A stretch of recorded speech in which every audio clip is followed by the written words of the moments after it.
There's a lot of disorientation and confusion coming from this inevitability of noticing completely the whole body reacting to a feeling, or importantly, also other people's feelings.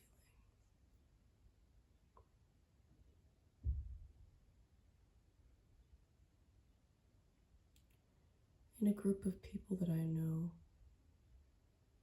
there's one person who, when I saw them for the first time after a while, they gave off such strong, obvious energies of deep discomfort and dissettlement,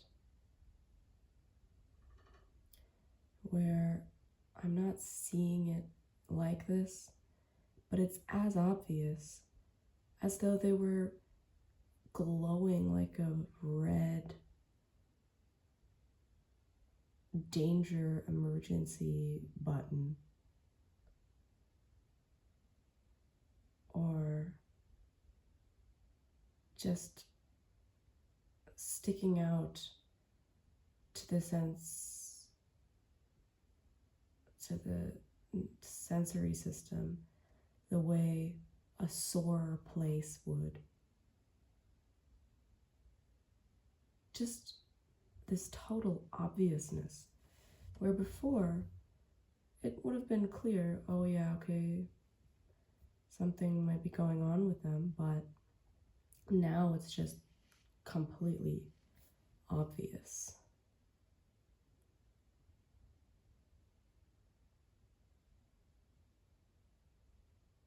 This is not connected to the discomfort I just started talking about, but another thing happened a few days before this first major shift that I found really interesting, because it was, again, just totally new territory, where I stood waiting for the subway, and a young woman sat down at the station waiting, and at first glance it was completely obvious that she was really struggling, trying not to cry, but she was very, very subtle about it. You could tell that the other people around didn't notice, at least not at that first glance, at that very brief moment to register that you have with a stranger like that type of stranger that you just see from the corner of your eye, walk past them at the station. And that was completely enough to be utterly obvious to me. And that was already interesting, because it was like intuition was so strong that it just overtook all other modalities of understanding, and it just said in real time, it transmitted her feeling, and it was just a flash of it. This is the truth. There's no doubt about it. You don't have to think about it. You don't have to look at her face and analyze the expression or other body language. None of that. Her sorrow is a presence that is exactly in the space where your body is also, so that presence goes into that body, and it's just totally obvious. And when we entered the subway, we sat across from each other, and for the first time there was this instinct to kind of like what is described about religious figures like Jesus or the Buddha, to just shine a light of compassion and love onto the stranger, to go up to her, to maybe to even touch her, to speak to her. Because it was obvious that if the situation had been right, as in we hadn't been around a bunch of other people, loud subway, then there's a good chance I would have just done that. And I know also it would have been appropriate, because that instinct would never have even opened up the affordance space to do that if it wasn't truly okay. So since it was not appropriate, and there were too many thresholds that it would have been even violent to cross, too many thresholds necessary to get close to her to do this, to make this gesture, I just thought, well, I'll pray for her. And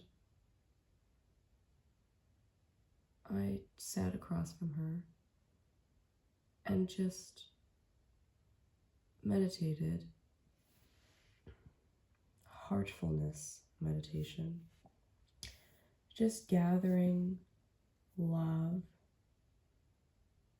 and, or not gathering it, but kind of focusing on it being everywhere in the room, but when it's not focused on, it doesn't get highlighted. So using my energy to focus on it so that it can shine on her in some way.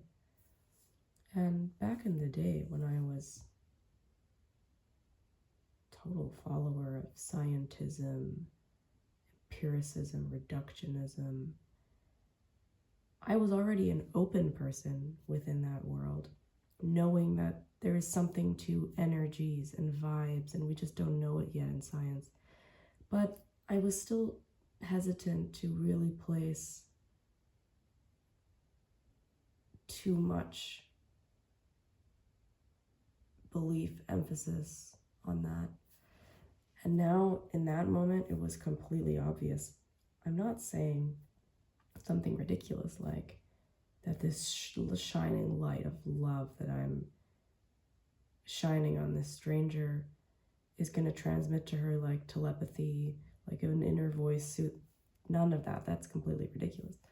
We're talking about an influence that can't be described exactly.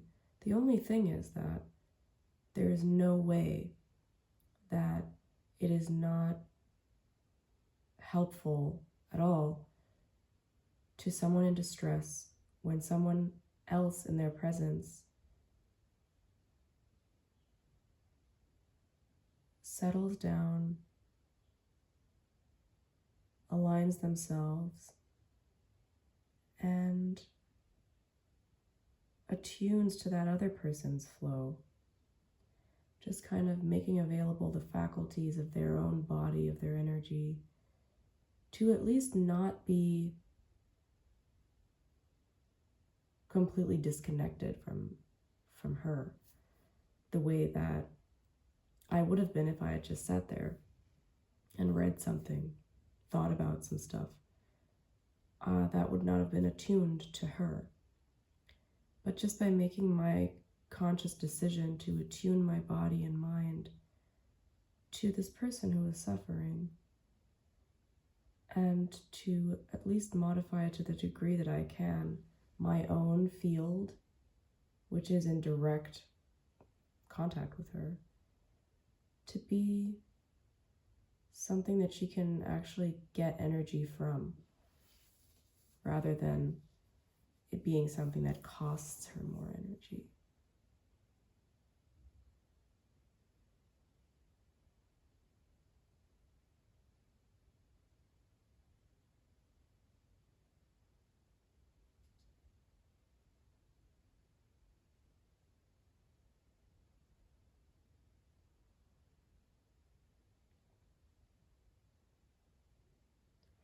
Another thing I observed the body just do yesterday was, like always, when I clip my toenails, at least one toe somewhere, I cut them too short.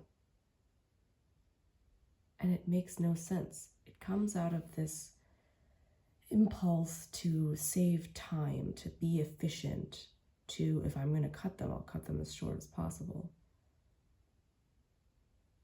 Kind of also pretending like it's such a big deal if I had to clip my toenails 10% more often.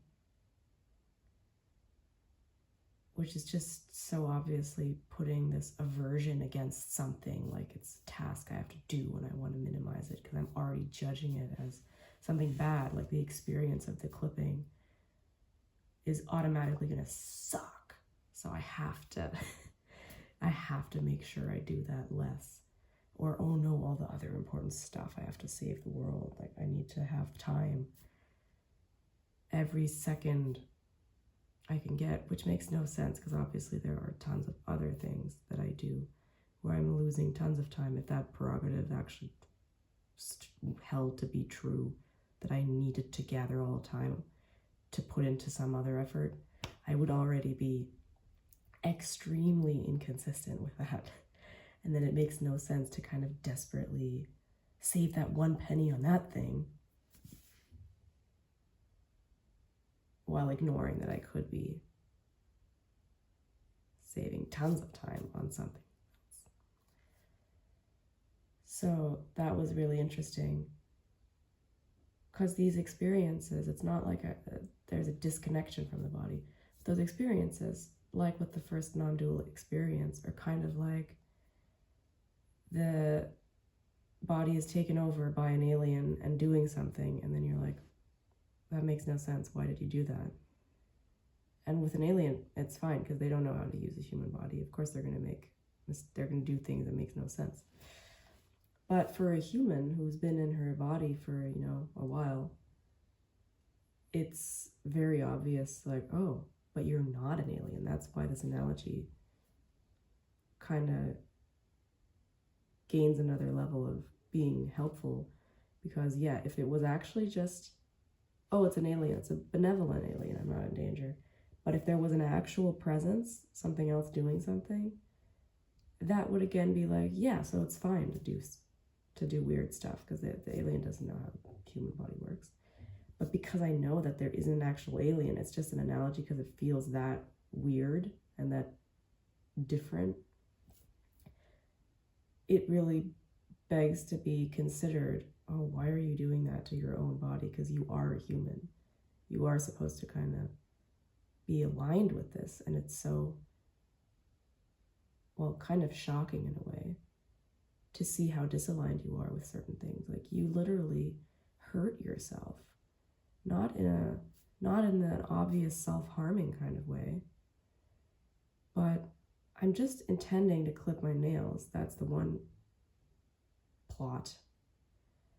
And then suddenly I find myself injuring myself because of some weird accumulated stress that is living itself out in the body, doing something impulsive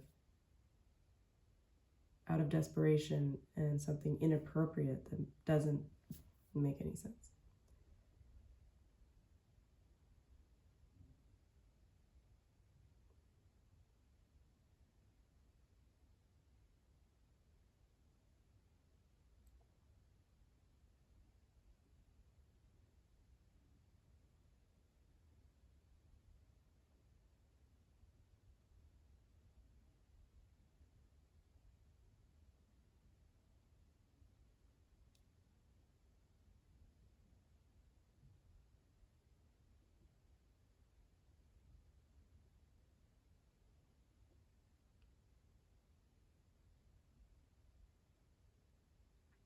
So back to the discomfort that I mentioned in the very beginning.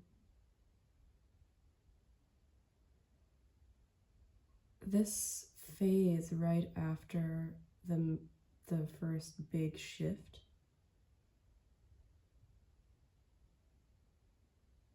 Kind of the big shift, because that's where the difference is the biggest.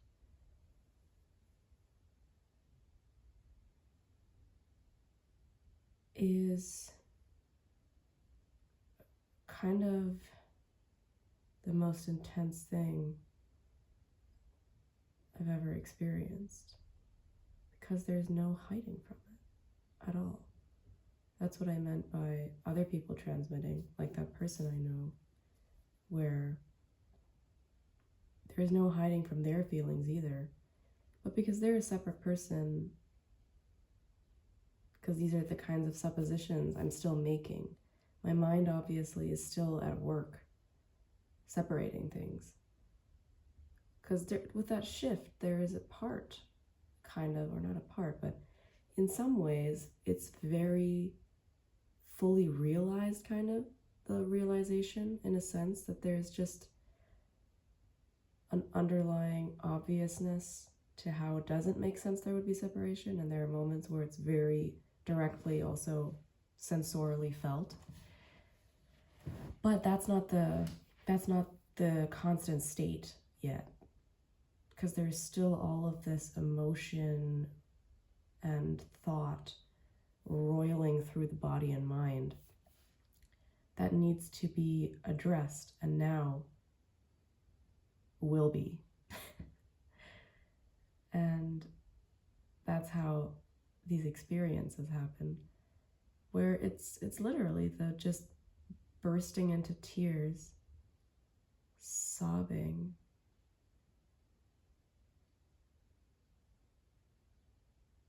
and there's nothing you can do about it aside from surrender to it and to let it happen and say, oh wow, if there is something in here that requires that amount of physical involvement to express, the last thing I should do is turn away from that.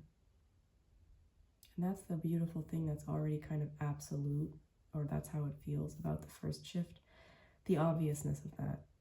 Yeah, this is uncomfortable, but there's no way that I can look away from this now. I'm gonna give this whatever it needs to be expressed, and no discomfort matters in that sense.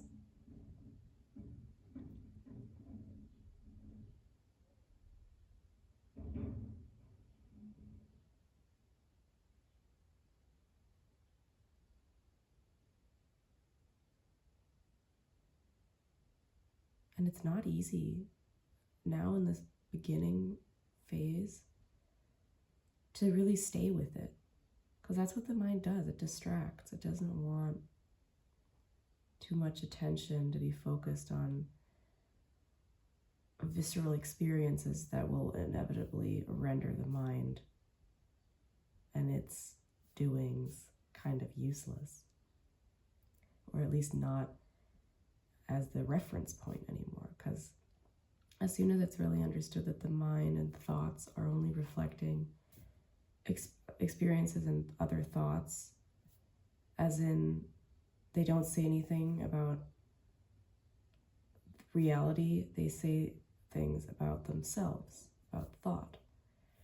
And so when these experiences come up that are inevitably flowing in the direction of realizing that nature of thought, thoughts are going to try to kind of get in the way so that they can remain in that exalted position that they have enjoyed all of my life as being the main reference point. Oh wait, let me think about that for a second. Let me consult thoughts that are not connected to this reality here so that I can learn something about the moment. Let me step away from the moment so I can get it. That's being questioned in a really, I don't know if I'm using the expression correctly, but like where the rubber hits the road is the feeling of that, where it's just being, that's the place of action. Really understanding that, really feeling into how that doesn't make any sense. To use this imaginary picture and light show that is kind of based on reality and shaped by it, but it's a self-contained system that at some point really does not make sense to reference in order to be in the moment, which becomes the thing that you most want, that only makes sense, being in the moment.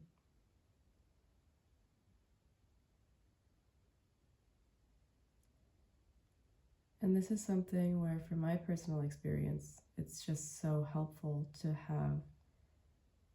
be pointed occasionally, because it still is just very intense when the body is going through that, feeling more than it ever has, feeling that 100% loneliness or a fear of that, depending on whatever your core issues are, or your core beliefs that you really, really, really bought into. It just wells up and comes back. And then having someone who can kind of point, yeah, that's a thought again. The feeling is real. That's a physical sensation. Let that happen. Or the physical sensation of that feeling is real. And that's just something that you have to go through and acknowledge and open to.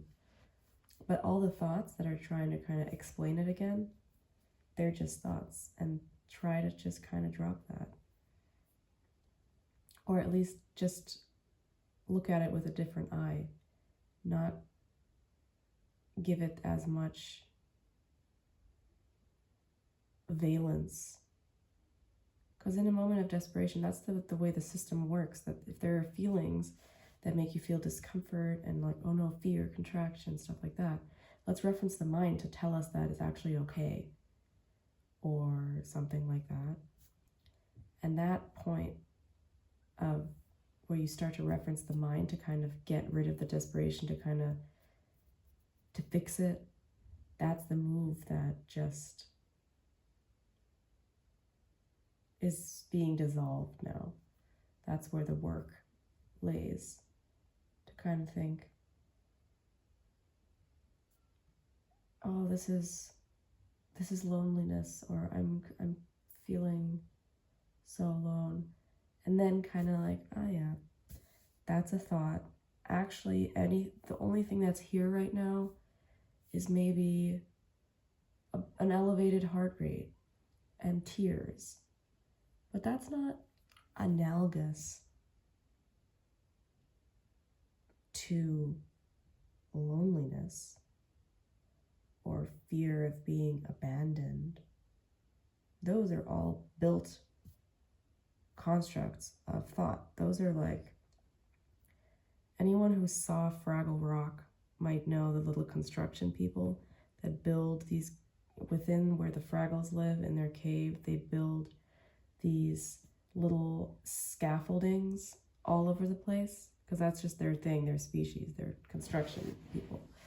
And they're made out of this thin glass, and the Fraggles love to eat them. And that's kind of how I see it, that there's a visceral experience, and then all the thoughts kind of explaining it. There are these thin, fragile, glassy filaments of scaffolding on top of that, like, oh yeah, that's what this means, or something like that. When in the moment, the only imminent actual thing is just the experience. The only reason I reference that is because it's scaffolding, but it's very fragile and thin and glassy. And that feels like kind of an important characteristic of that type of scaffolding for my analogy here.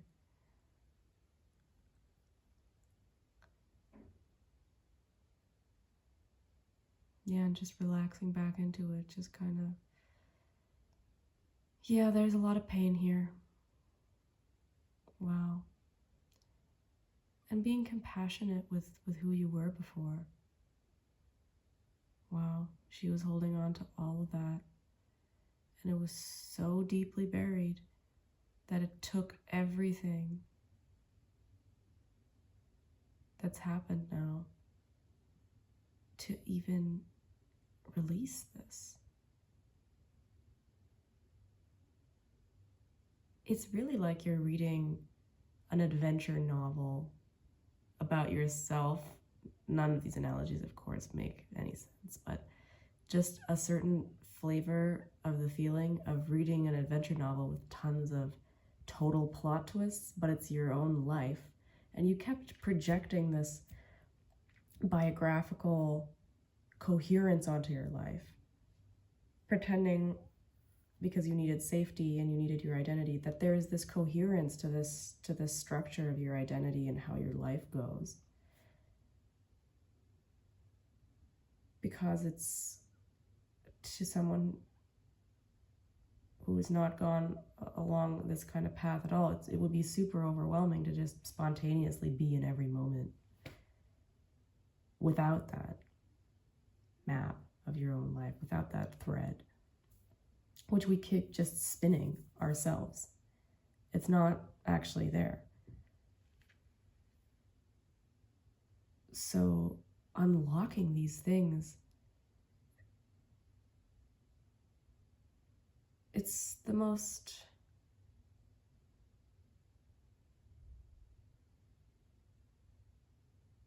surprising thing that can kind of happen. And then, of course, it makes complete sense on top of being surprising. It's like, oh yeah, of course, I was disconnected and saw myself as a separate thing, holding on to all this pain. Kind of like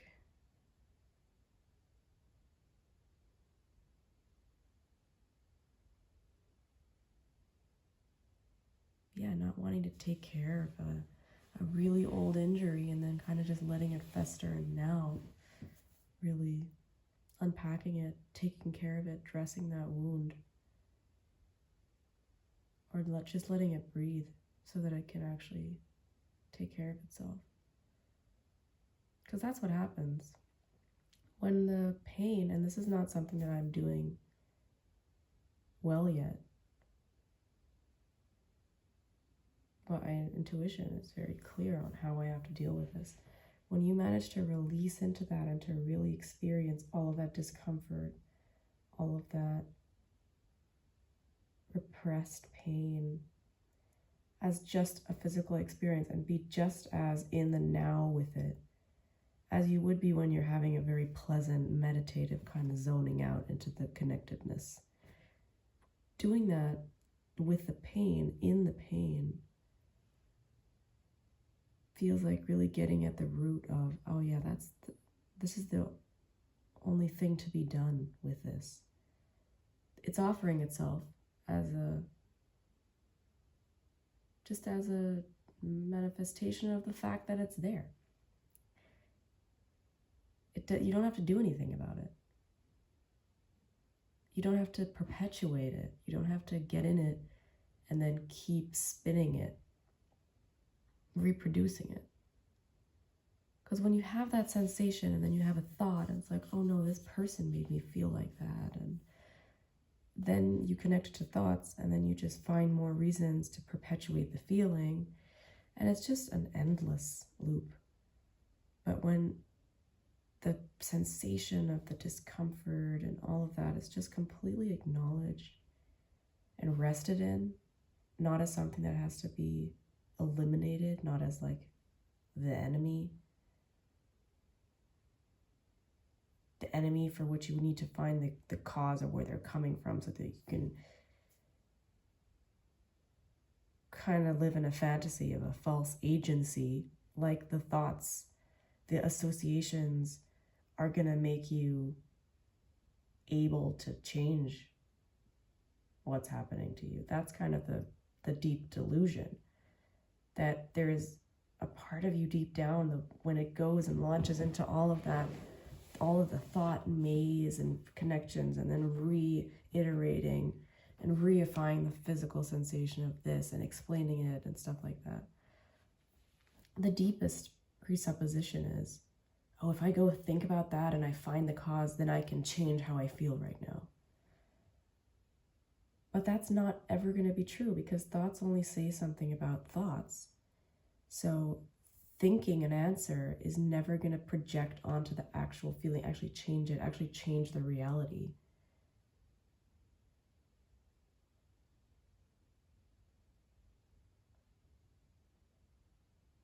Actually attuning to and opening to being in the feeling, or being in the physical sensations of what is connected to that feeling, just in the body like that.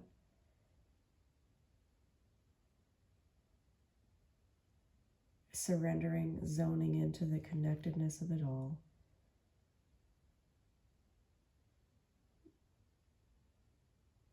Allows it to actually dissipate.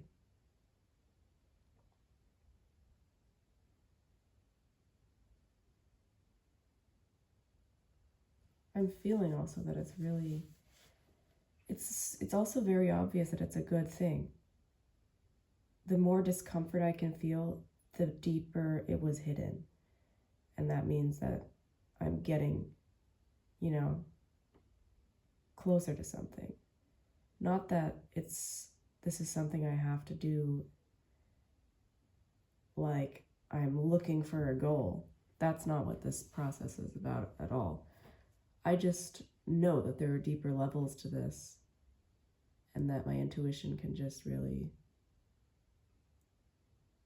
rest, because it's correct. It can just do its thing, and I'm getting out of its way with the mind as much as I can. That's kind of the contribution now. I just have to live with this shift, because that's the obvious thing. Like, that's not going back. No way. So I can just relax into it, live, have stuff come up, have it pass. And every time I'm releasing and feeling emptier,